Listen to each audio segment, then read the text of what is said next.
Ready for phase one?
Are you ready for phase one?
for phase one?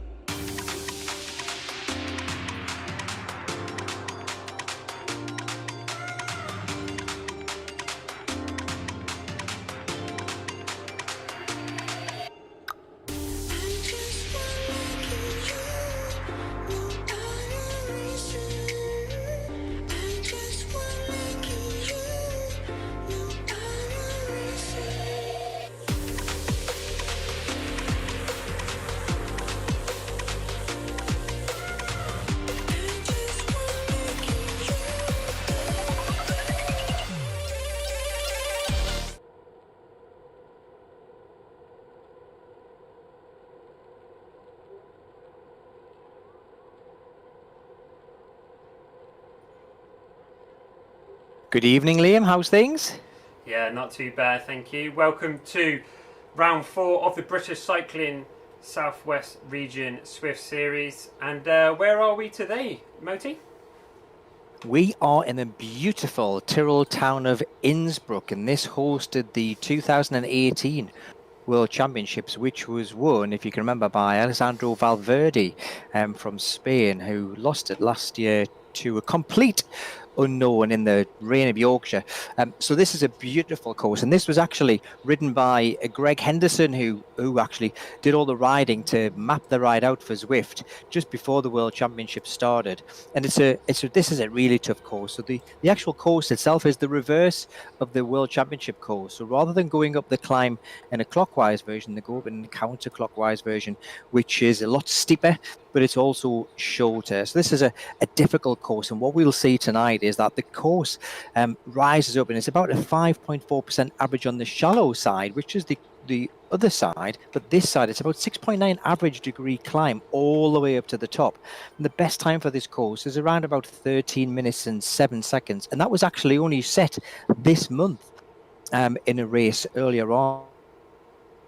As actually did have a little go at this course on Friday. So the record for the climb, which is the KOM, is 13 minutes and 7, and Alfie did it in 17 minutes and 8 seconds. So it just shows the variation that we're going to see in this quality of rider today. Yeah, I'm looking forward to this. We actually raced on this last night, didn't we, Moti? But the other way around, and it wasn't pretty. I'm gonna say that I reckon there's going to be a few FTPs coming out of this race today, because the time up it takes, like we're expecting about anywhere between 13 to 20 minutes up the climb, and it's going to be absolutely solid. There's certainly going to be fireworks today, and we're seeing a total distance of 22.1 kilometres out here today. And like Moti said, we're going to head up there the first time, and then we're going to be descending down before we go up again for a KOM finish. Yeah, and this is one of the things. This is brutal. So you actually think this is just the lead into the actual lap. So the lead into the lap is you have to actually climb that start line of the actual lap itself. So you end up doing the climb twice. So I'm fairly sure that we will see lots of little groups scattering around all over this course, and we'll see little clumps, I would have thought, of people trying to stick together. Because one of the big things about last night is if you put a big effort up to the top of this climb and you're solo, but you've got a group of riders behind you, they will eat up that time in no time at all coming down the descent. So it makes sense, unless you've got real confidence in your ability to smash it down the other side, like you stay with the group and make the most of the draft. Yeah, absolutely. But we're taking the right-hand turn now, and this is going to be the first descent. Am I right in thinking that, Moti? Yeah, this is the first little bit. This is where I think what we'll see is we'll see a little bit of testing. The KOM's just started there. That little red mud is the start of the KOM time. So as we say, we're expecting anything between 13 and 20 minutes climbing up here from the front of the back packs. And hopefully what we'll see is the A's will start to gradually pull away and split this pack up. Or we may see some of the B's clinging on for dear life. And as you rightly said, we're bound to see some FTP increases, particularly of the B riders. And we may well see some upgrades from the strong B's up into the A cap for next week. 4 minutes into today's race, and we have already started the climb, and like I say, we're straight into a good solid 13 to 20 minute effort. And as you can see, we're already stretching out that long line of riders all the way back there, so you can tell that the pressure's already been put on at the front here.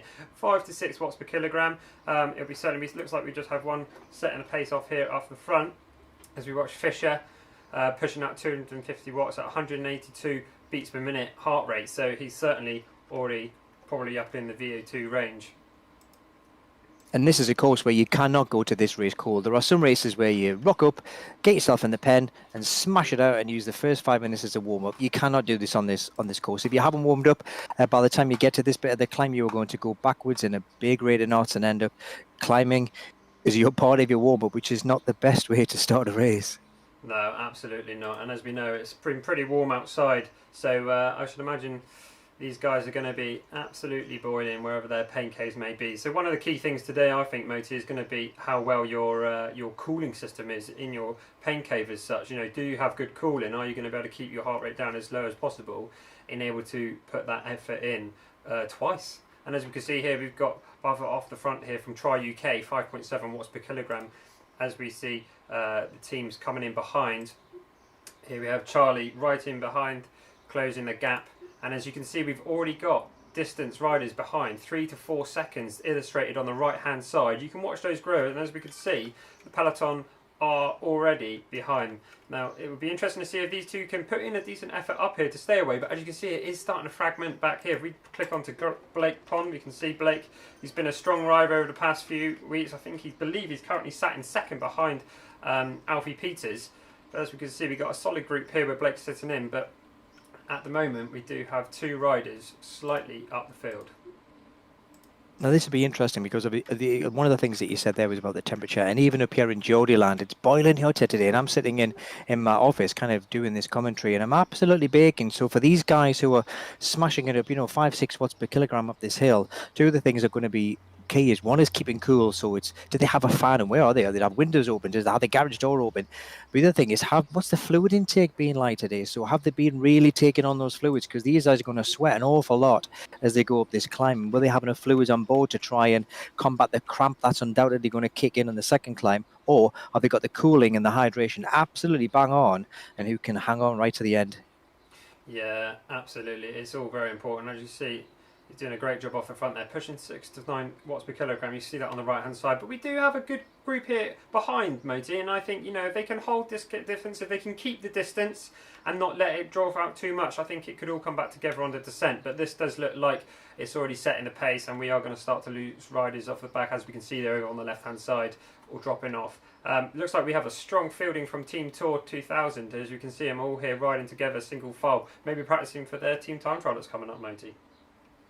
Yeah, absolutely. This will be coming up shortly. And one of the things that really plays a big part in this climb is the rider weight. So Luke, who's leading out front there, is not one of the lightest. He's 72 kilograms, which for a climber is actually quite a heavy climber. There's certainly some lighter guys who are in the peloton behind. Blake, who's up there as well, he's 74 kilograms. So these guys will really be putting in a good shift to work at those rewards on the downhill. So it's whether the lighter guys can actually conserve some of their energy, try and close this gap down, and the big lads just really try and hang on their tails right to the very, very top.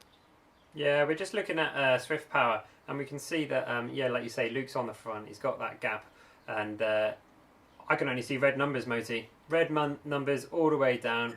Savage, right from the start. Absolutely. For the first 37 riders, they're all currently in the red already.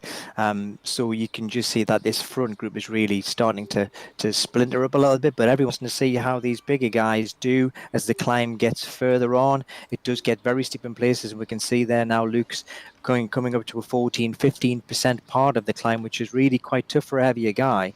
Or whether they manage to keep that pace going, whether they manage 0.3 at this stage, that's a big output. I'd be very surprised if you can manage to maintain that right the way to the top.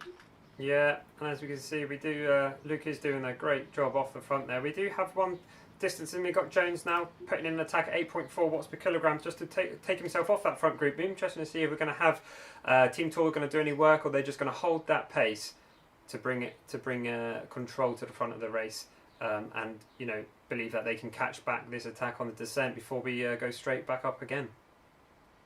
Yeah, Team 12 got a good showing in that front group. So in the front group, they've got a good number of riders, 1, 2, 3, 4, 5, 6 riders kind of all the way in that front pack, and even a bit further on, maybe 7 or 8 riders. So they've got a good showing there today, and they're all sticking together, really working as a team. And maybe that's what we'll see. We'll see them rotating on the front, taking turns to actually try and pull the rest, managing to close down Luke, who does seem to be pulling away very slowly from the rest of the pack. And Yeah, you can see Aled, Aled Jones is closing that down though, mate. He's putting up 7.7 watts per kilogram, trying to catch up to Luke. It'd be interesting to see if they can work together to, Team Tour are putting the pace in behind. Now understanding that they do need to work together to bring this back along with St. Perrin.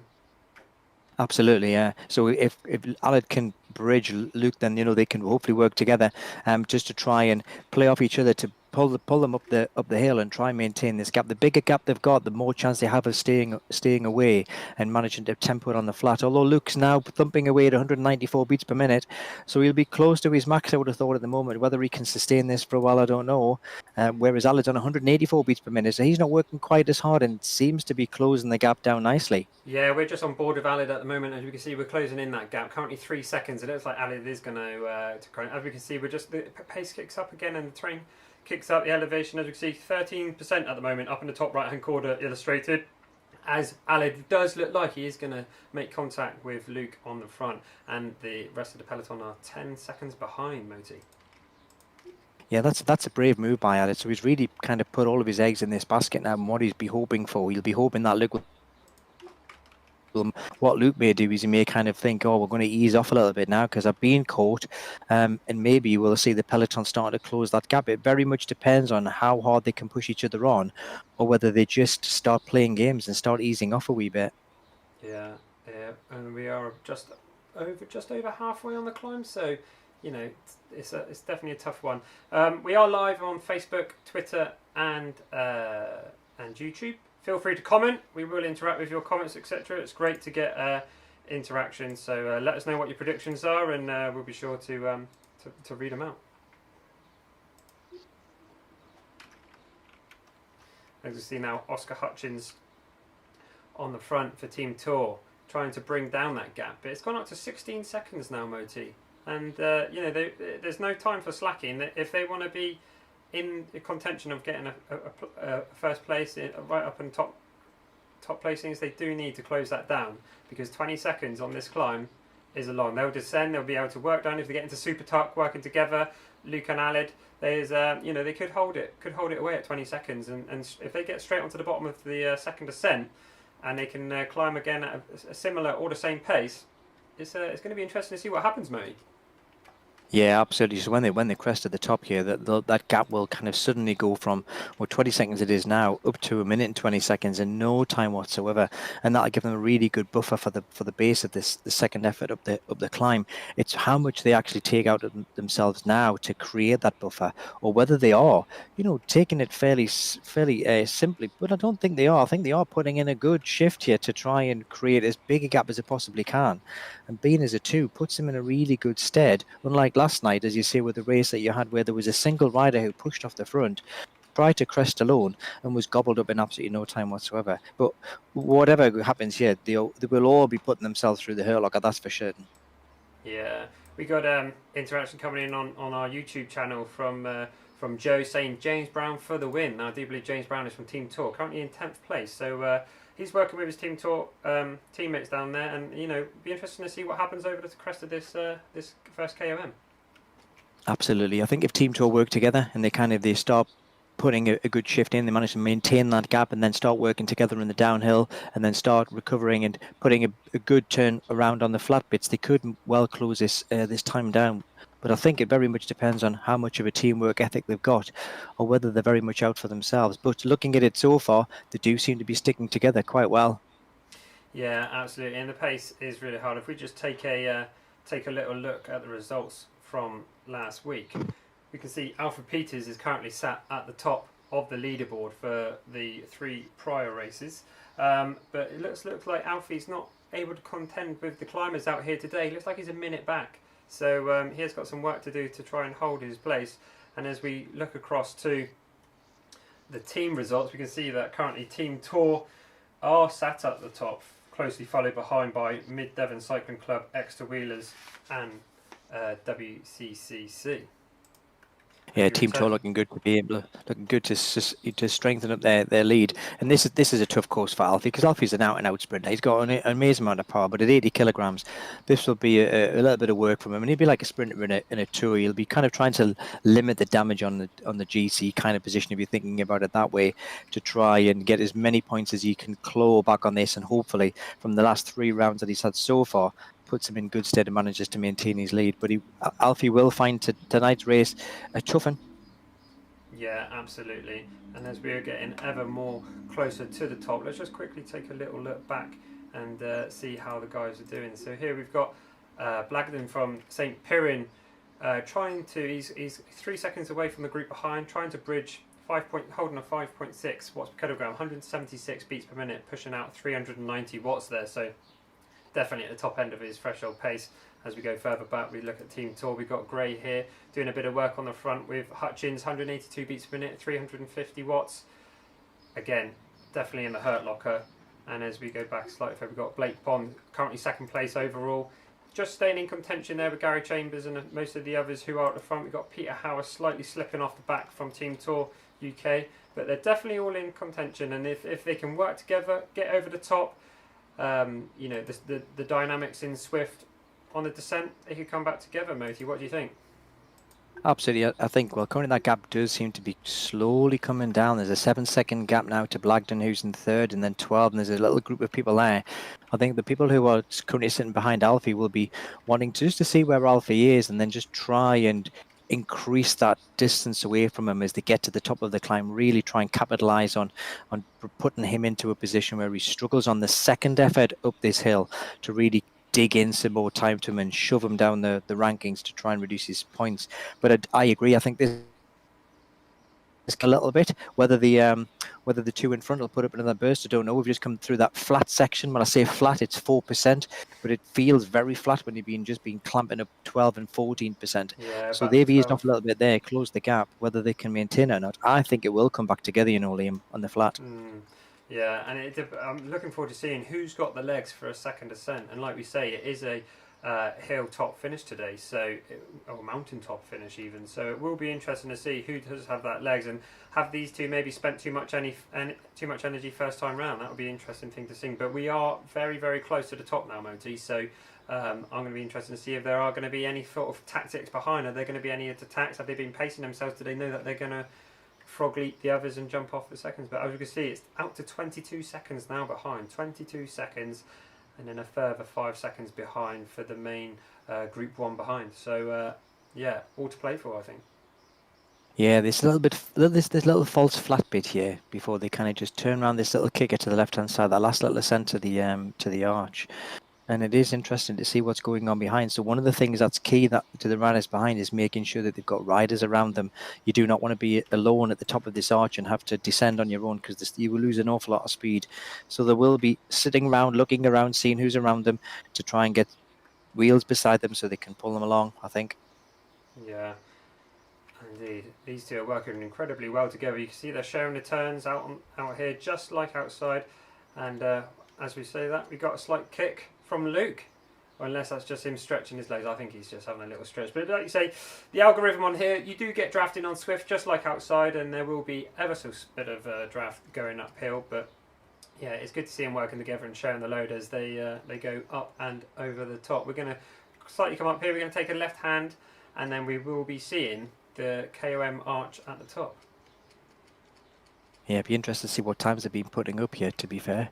I didn't quite take a note of what time they actually crossed the red line, so we shall see what times they've been putting up. So this is 18 minutes in already.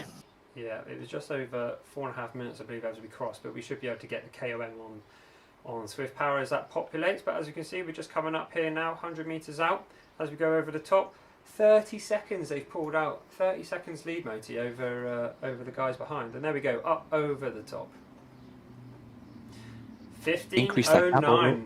15:09, Moti. Wow, that is a good time. That is a good time. That's only 2 minutes faster than the quickest time ever, and it's 2 minutes faster than Alfie managed to do on Friday. So that's maybe a 2-minute advantage that they've got just on the first effort. So we shall see what how that pans out. And the thing to remember is they've done it just on themselves with 2 guys, so it could be Yeah. likely that the greatest time ever was maybe set with more of a drafting ability. But here we go, we're going down a descent now. The guys, they're pulling out the lead. It's going to be really interesting to see if they can bring it back behind. But as we see, these two, beneficial to them now to start sharing the load on the front, getting in that super tuck, saving their legs, because if they're in the super tuck with Swift, they can get in, draft each other, and rest those legs. Anything's going to count just like a TT. If you've got an opportunity to save your legs, take it.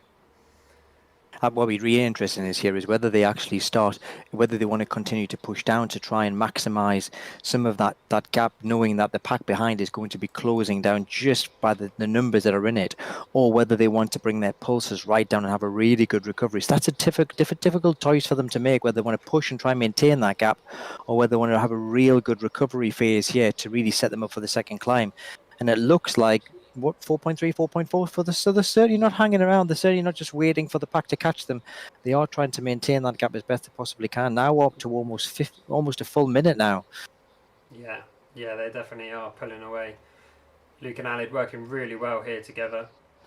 They're both spinning their legs though, so then, oh, there we go. So you can see Alid's just gone into super tuck. So you can see he's stopped pedaling, RPM's dropped right off, wattage just dropped right off, and he's using the game to get that rest. And as we can see, he's got his ceramic speed derailleur on there, so he's going to be getting a little bit of free watts here this month in May. Oh no, I didn't realise that you actually could see the derailleur on your bike. I've completed that challenge, which was fun. Yeah, I didn't realise you got extra kit for that. That's news to me. It didn't make any difference to me last night going up the hill like mine. Yeah, just for May only on the Ceramic Speed Challenge, you do get the Ceramic Speed black kit. But yeah, for the month of May, they do give you a Ceramic Speed derailleur or rear mech. So very nice. And rumour has it gives you, I think, 1% speed increase. So 1%. 1% is 1%, Moe. Oh well, that makes me feel even worse, Liam, because I was awful last night anyway. So I was 1% more awful than I thought I was. To be fair. I was happy. I got an FTP increase last night, so I'm all very good. Here. All smiles here. Absolutely. I was nowhere near that. Never mind. Dear. And we've got a pack of 5 chasing them now. So even that chasing pack split up a little bit as well. So we've only got 5 in the chasing, and they've all kind of gone into the super tuck position. And that gap is slowly coming down. It was 56 seconds. It's now down to 41 seconds. We'll see it closing even more when the front 2 hit the flats, and that will give us a better idea to what the gap actually is.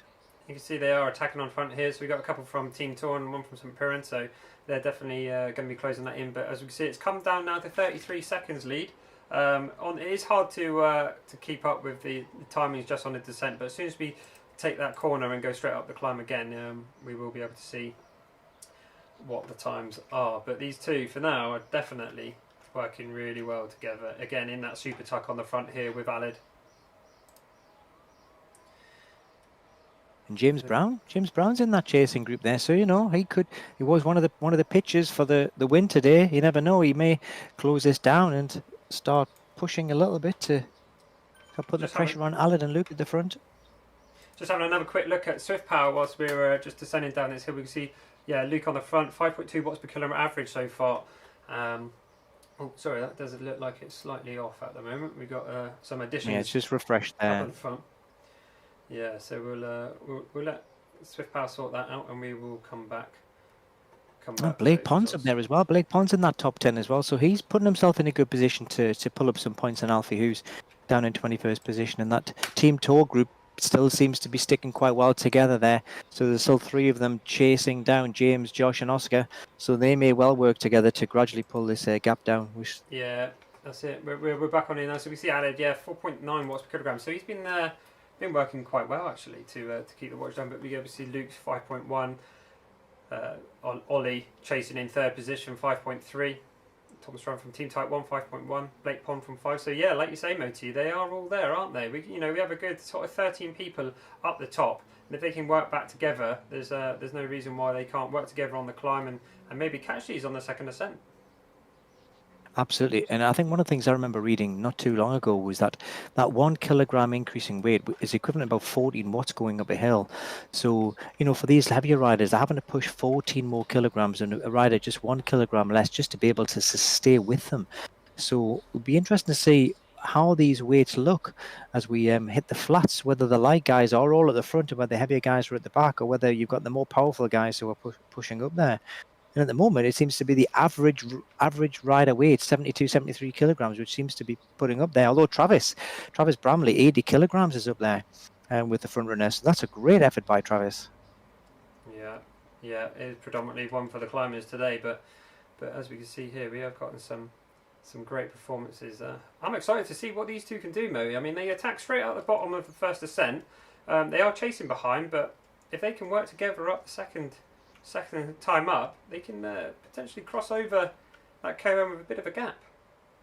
Absolutely. What they may decide to do, that gap is coming down slowly. What they may Yeah. decide to do is just to recover a little bit, kind of let themselves get back in that pack of five, because they know that they can pull away from the rest of the pack. Whether they'll just let themselves sit back into the pack, get some rest in the draft, and then attack again at the bottom of the climb, or whether they really fancy the chances to stay out there in front of the chasing pack and try and TT it together all the way home.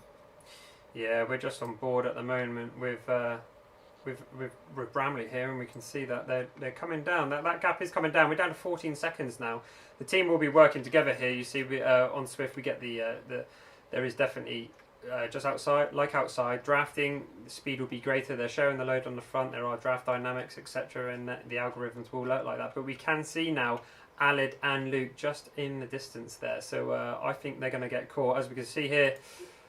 Gray's doing an attack to bring that in up to 9.4 watts per kilogram, 600 watts. He's sprinting. He can see him, and he wants them in his sight. Absolutely. So this is where you can start splitting these two groups up. So somebody might make that attack and bridge up, which that's it. Yeah, we can see Ollie took over there from his teammates just to bring them in. So we are all back together here now, Moti, up at the front. Yeah, it's can Luke and Alid kind of hang on some wheels and stay on, and someone's just dropped off the back of the group there, and I can't quite see who it is. I think it's Tom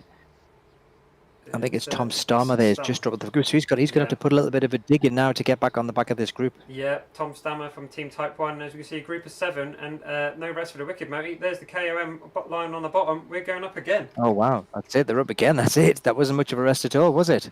No. Well, when Charlie spoke to me at the beginning of this series, he said, "Let's have a few flat courses. Let's have a few rolling courses and a hilly one." Do you have a hilly one? He said. We got plenty of hilly ones, haven't we, Moti?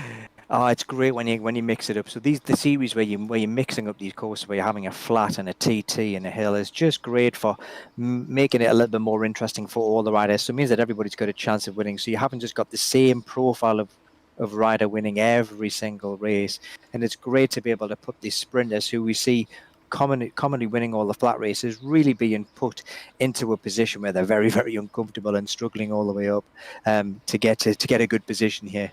Yeah, as you can see, we've got a group of 7 here, and Alid just stretching his leg and pulling that out again. We've just had a message come in with support for Blake Pond. Blake Pond currently 2nd overall, so he's doing well. He's sat in here in Group 2 on the road. There we can see we're on Blake now, we're on board. 370 watts, 167 beats per minute. I tell you what, that don't have look like Blake. You know, if he's very he's comfortable there, 160 beats per minute. He's just cruising there, Liam. He's not even trying. 192. He's turned into more of a model these days. That's a problem. Look at the way he's gelled his hair there, Moti. Yeah, he's a model these days. Hangs out on Exmoor, taking photos in his kit. He's having the time of his life. Yeah, he's put some thought into that outfit tonight, hasn't he? I think he sat in the pen well, and just had to think about what glasses are going to go with these shorts and these socks. He's well coordinated there. He's just looking out the sunlight glinting on his beard there. I think he's making the most of this airtime. He's got support. He's got support from James Morris. So we'll see. No, I'm never surprised with Blake. So be interesting to see what he can do. But for just now, we got 20 seconds gap to Group 2 behind, and we're just going to stick with these 7 up the front here. So just take us who we've got here in the front, Moti, and what numbers are we looking at? just a little bit of a rest there now.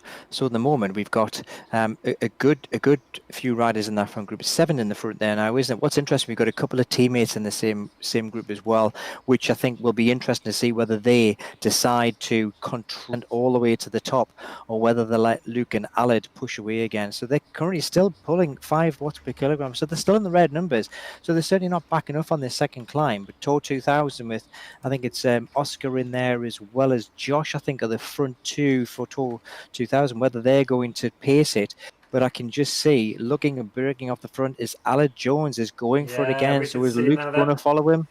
Yeah, we can see that they're definitely all watching and what's happening. So yeah, Alid has just stretched that, and Strammer's gone with him. And here we go. Looks like we're going to be getting fireworks now as we see Team Tour.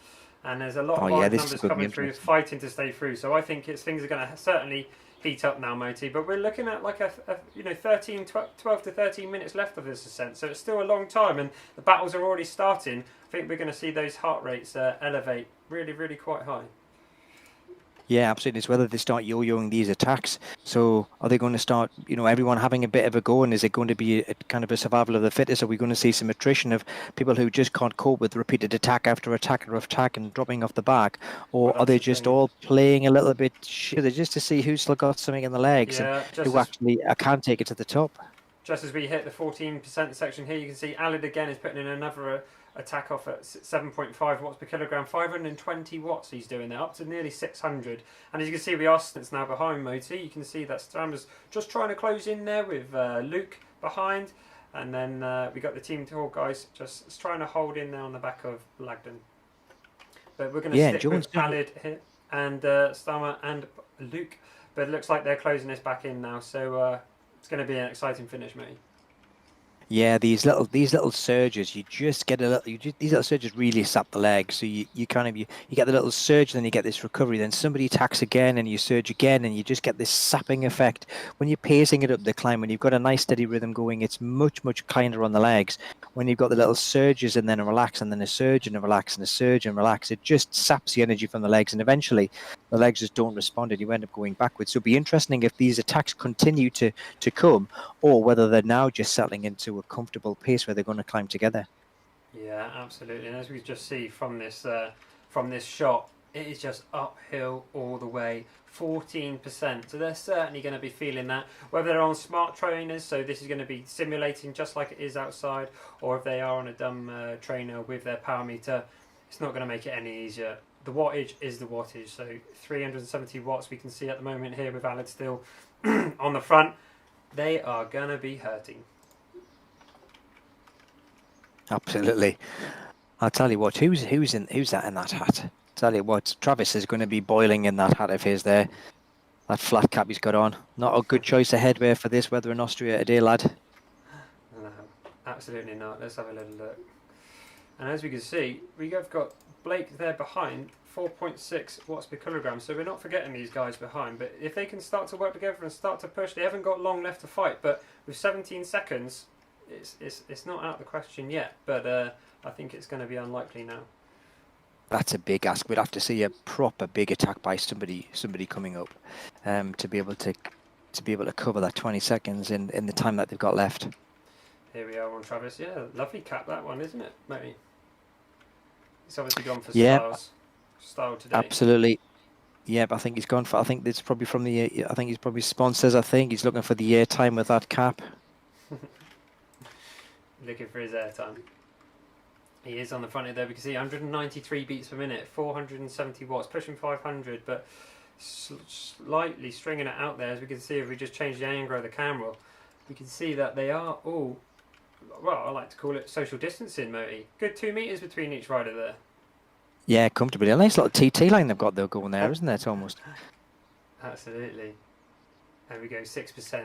Still pushing 495 watts as we get up here. Not even halfway yet though, Moti. Not even halfway. I know, 195 beats a minute as well. So he's, even if he's a young guy, and how old is he now? He's under 23, so he's got probably still a little bit left in the tank with his heart rate. That's still ticking along quite nicely. So he is working hard as Travis, and he's pulling the rest of the group with him. Whether we're going to see, riders dropping off the back there, which looks like they're coming together again. So they keep doing this. Yeah, When slight will respite it here finally on break? slight respite here on the flat just before we go up again. As we can see now, we're going straight up into 8, 9, 10 up percent as we go up here right round the right hand corner. 826 meters today on today's course, Moti, and over such a short time, it's truly is leg sapping. But as we can see, we're taking a really steep sharp corner now at 16%, just to see if anyone's going to put the damage in here. I'm interested to see. Try and make a slight attack. Sorry, I'm just wondering whether anyone will absolutely blow up going up this last section, whether the attack comes and somebody just completely blows. It would not surprise me at all if one of these guys just completely blows up, in the latter half of this climb, just because they've been working really hard to try and hang on to the back. Yeah, absolutely. I mean, this is truly a climber's course today, and what's been exciting Mo, is that we've had the rolling courses, we've had the sprinters courses, but Swift is able to offer that mix where we are seeing a whole different batch of riders up the front here today. So it's great to see that there's a bit of everyone. Just as we see Gray just slipping off the back there, just 1 second now off of this front pack. Be interesting to see if he can get back on. Josh has been doing that, hasn't he? He's just been hanging off the back, but just managing to close up when the pack ease off. The question is he going to get that little easing off again to be able to close this little gap? Thankfully, the drafted 8% on Zwift is negligible. Once you get below 6 or 5%, you get that draft effect. Once you start getting above 6-7%, then the draft goes. But we can see now 3%, the draft's kicking in, and we can just see what's happening to Josh. He's starting to drop off. Yeah, we're just on board with Josh now. We can see that he's right up there, 181 beats per minute, and they did just go away there on the ascent, but he does look like he's coming back in. But I would say that he's definitely in the hurt locker. Absolutely. Whether you can see that put a little bit of a dig in there to try and close that gap. Seems to be reaching out again. Is he able to kind of put another dig just to get back in touch again, or is his race for the front group over now? Don't know. What do you think? Yeah, I think he's dangling in a very dangerous position there, Moti, just hanging off the back. He obviously doesn't feel comfortable with the pace that's being set up at the front by Bramley and Aled at the moment. As we come up through the little bit of town here, we are just reaching about halfway point now, I believe, on this climb. So we have got, about sort of 6 to 7 minutes left on the ascent here, and it does look Josh is dangling off the back. It's gone up nearly to 2 seconds now. If we just look at the pack, if we just look at the whole pack, so if you spread it out across from the front rider with the front riders on the front, all the way through to the end of this the A group, we're kind of looking at a huge difference in time. So the last A rider is about 6 minutes behind the front rider. So it's a huge spread of riders up this climb, and everybody's be in exactly the same position. Yeah, and as we can see, we got another one from Perrin. The key is you don't want to be the first to fall off the back. No. And as you can see, Aled's putting the pressure on again, just as we saw him do here with Luke on the first ascent. 6.1 watts per kilogram, as we've got 469, 470 watts, as you can see up there in the left hand corner.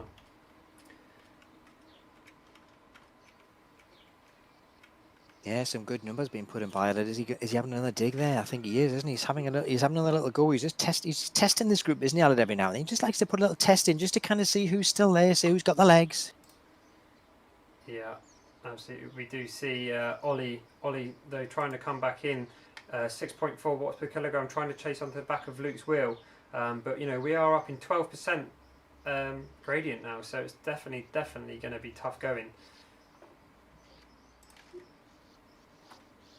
So one of the things, here's a fact for you, Liam. Did you know that Lutscher is actually the German word for lollipop? I did not. Neither did I till today. Obviously, these guys certainly will deserve a lollipop when they get to the top of this climb. A nice chub. What's your favourite flavour chub? Oh, I've never been a chub kind of guy because they're definitely toothbreakers. To be fair, I like a bit of the old sherbet. They like sherbet lollies. I like that a bit fizz you get with the sherbet. It's a bit softer on the teeth. You can chunk off a bit and let it fizz in your tongue. The chubs never really did it for me, to be fair. Wise. Aled's still on the front here. 5.8 watts per kilogram, as we see Tom coming up at 6. Pace has definitely gone up now. Now, Moti, we can see it stretching, and we can see the guys are getting stretched out as we come up to the top and final bit of this race. Yeah, so we've got this little draft effect coming in there, and this 2%. So whoever's off the back there now is going to struggle to get back on. So this is going to break it. I think that's actually Luke, isn't it? Luke's just dropped off the back. He's going to have to work hard now to Yeah. get back onto this group again, which is doesn't work, Luke. So he's managed just to close that gap, realise that draft was pulling him further and further back. But Yeah, as you just can a see, that sweet. little bit of effort's made him work.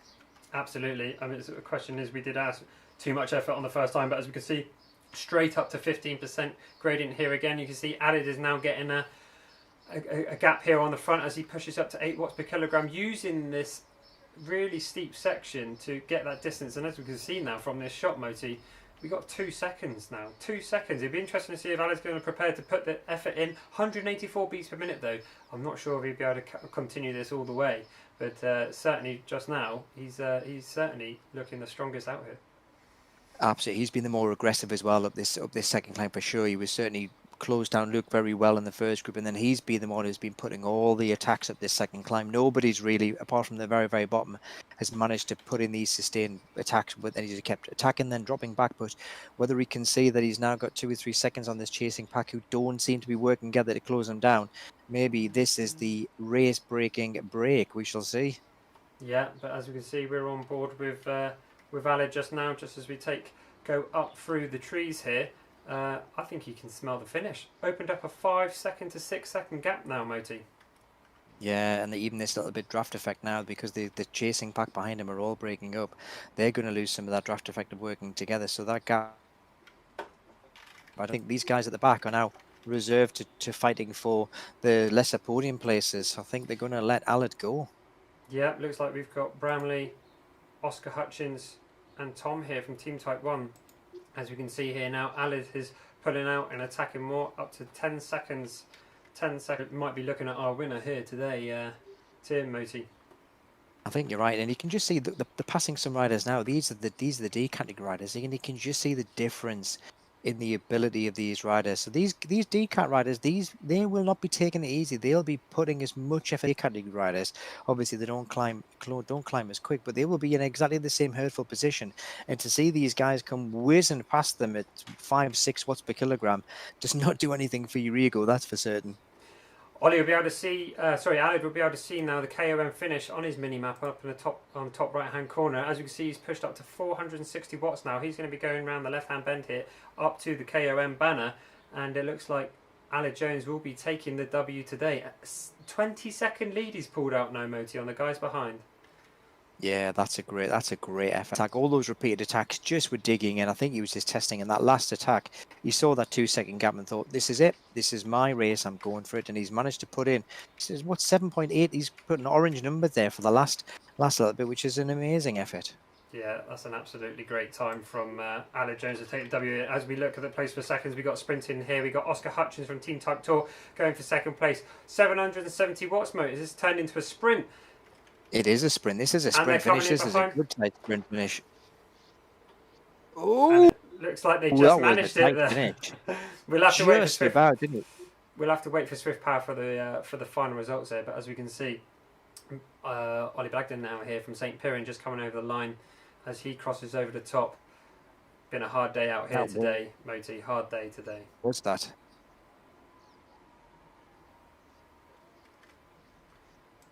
Great to see them sprinting after that 826 meters of climbing, averaging 5 point whatever watts per kilogram up that hill. To actually have a sprint finish in them is really good going.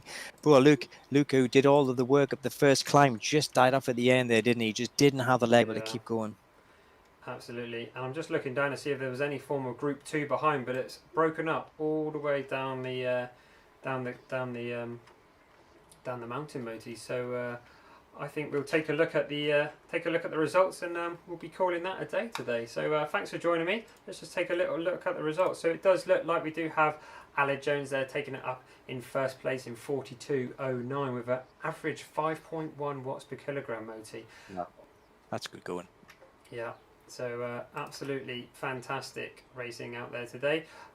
We will be publishing the up-to-date results as they get processed and verified, and Charlie will be posting up on the British Cycling Facebook page. I believe he's saying it's up to 72 hours now. Busy man is Charlie, busy man. So he will populate those results as fast as he can, and we will bring them to you. But for next week, Moti, round 5 and the last stage today, last stage of the series, we'll be going over to the world of Watopia. So be nice to visit Watopia and see what it's got to offer us there.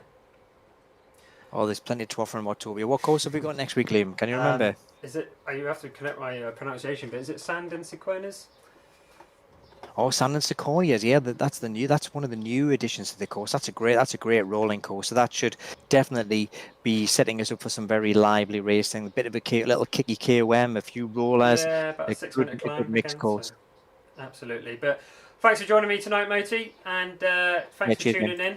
We will catch you next week. Cheers. Yeah.